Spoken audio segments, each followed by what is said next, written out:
জামাত ইসলাম বলে আল্লাহ আছে, কিন্তু নবী আমাদের ভাইয়ের মতোই। এদের চেয়ে দুষ্ট, এদের চেয়ে শয়তান, এদের চেয়ে মুনাফিক এই পৃথিবীতে কোনো রাজনৈতিক দল জন্মগ্রহণ করছে। জামায়াতের মতো শয়তান ও মুনাফেক দল পৃথিবীতে আর জন্মায়নি। সবাই জামায়াতের থেকে সাবধান থাকবেন। এবার জামায়াতে ইসলামীকে নিয়ে এমনই বিস্ফোরক মন্তব্য করেছেন কিশোরগঞ্জ 4 আসনের সংসদ সদস্য ও প্রবীণ বিএনপি নেতা বীর মুক্তিযোদ্ধা অ্যাডভোকেট ফজলুর রহমান।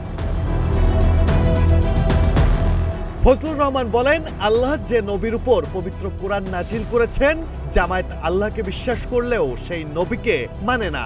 জামায়াতের মতে নবী ভাইয়ের মতো, আমাদের মতো। যারা নবীকে মানে না তারা ওহাবি সালাফি। জামায়াত ইসলামের নামে ওহাবিজম করে। জামাত ইসলাম সম্পর্কে হুঁশিয়ার থাকবেন। এরা ইসলামের নামে ওহাবিজম করে। ওহাবিজম মানে নবীকে এরা মানে না। জামাত ইসলাম বলে আল্লাহ আছে, কিন্তু নবী আমাদের ভাইয়ের মতোই, আমাদের মতো। কথাটা কি বুঝছেন আপনারা? আমি চ্যালেঞ্জ করে গেলাম কথাটা। সেই জামাত ইসলাম যারা আমার নবীকে বড় ভাই বলে, এদেরকে বলা হয় ওহাবি। প্রবীণ এ বিএনপি নেতা বলেন, পবিত্র কোরআনে যে ইসলাম ধর্ম তা জামায়াত ইসলামী নামের একটি রাজনৈতিক দল নষ্ট করে ফেলেছে। তাদের সম্পর্কে হুঁশিয়ার থাকবেন। নিজের বক্তব্যের উপর চ্যালেঞ্জ ছুড়ে দিয়ে ফজলুর রহমান আরো বলেন, আমি জামায়াতের বিরুদ্ধে কথা বলি, কোনো মাওলানা মৌলবীর বিরুদ্ধে নয়। যারা ইমানদার, যারা ধর্ম পালন করেন, তাদের প্রতি আমার 100 সালাম। কিন্তু জামায়াতের মতো অপশক্তি থেকে সবাই সাবধান থাকবেন। আমি তাদের বিরুদ্ধে কথা, কোন মৌলানা মৌলবী সাহেব ইমানদার মানুষ, তাদেরকে আমার 100 সালাম। 100 সালাম। যারা ধর্ম পালন করে তাদেরকে আমার 100 সালাম। কিন্তু জামাত ইসলাম সম্পর্কে হুঁশিয়ার থাকবেন।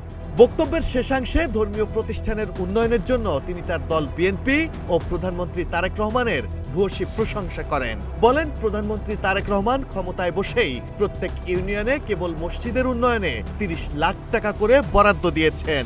প্রথম ধাপে অনেক মসজিদে এ বরাদ্দ পৌঁছেছে এবং উন্নয়নের কাজও শুরু হয়েছে। যেসব মসজিদ প্রথম ধাপে উন্নয়ন প্রকল্প থেকে বাদ পড়েছে, তারা দ্বিতীয় ধাপে বরাদ্দ পাবে বলেও বক্তব্যে উল্লেখ করেন ফজলুর রহমান। আমার নেতা তারেক রহমান প্রথমে একটা ইউনিয়নে, প্রত্যেকটা ইউনিয়নে 30 লাখ টাকা দিছে মসজিদের জন্য, মাদ্রাসার জন্য, কবরের জন্য, মন্দিরের জন্য, শ্মশানের জন্য। এই কথাটা ঠিক না ঠিক?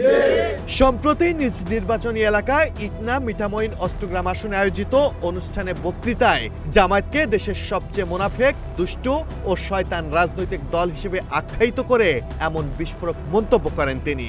এরই মধ্যে ফজলুর রহমানের সেই বক্তব্য ব্যাপকভাবে ভাইরাল হয়েছে সামাজিক যোগাযোগ মাধ্যমে। তারপরই সোশ্যাল মিডিয়া থেকে দেশের রাজনৈতিক অঙ্গন সবখানেই চলছে জামায়াতের পক্ষে বিপক্ষে আলোচনা, সমালোচনা। এই আলবদর রাজাকারের বাচ্চারা এখনো কিন্তু ফজলুর রহমানদের মতো মুক্তিযোদ্ধারা জীবিত আছে। এই দেশে মুক্তিযুদ্ধ হয়েছে। Mahmudul Hasan Shaon, green TV digital.